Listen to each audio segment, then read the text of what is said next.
So, ayan mga kaibigan, good morning, good morning. Ay, lunchtime na pala. So, by the way mga kaibigan, may ipapakita ko sa inyo mga kaibigan, magugulat kayo. So, may dalawang inahing manok.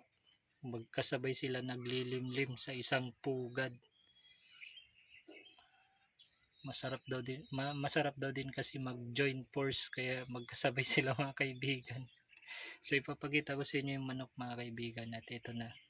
So, ito na mga kaibigan. Watch. What?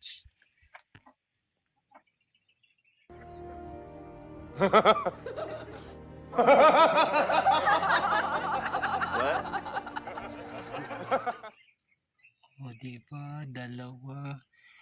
O diba, magkasama sila. Ayan. Dalawa sila.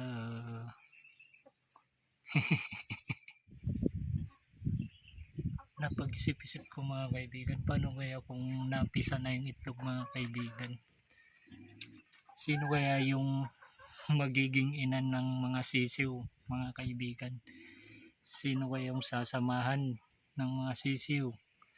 Ito kayang isa o itong isa mga kaibigan? Sa tingin niyo mga kaibigan, pag napisa yung itlog nito, sino kaya yung sasamahan ng mga sisiw? Sino kaya yung nanay na iisipin nila?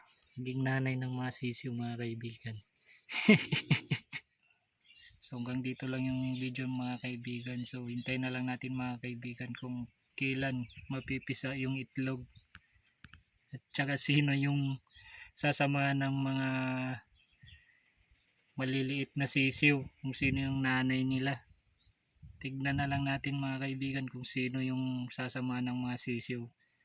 Tignan natin kung alin ba sa dalawang ito yung magiging nanay ng mga sisiw.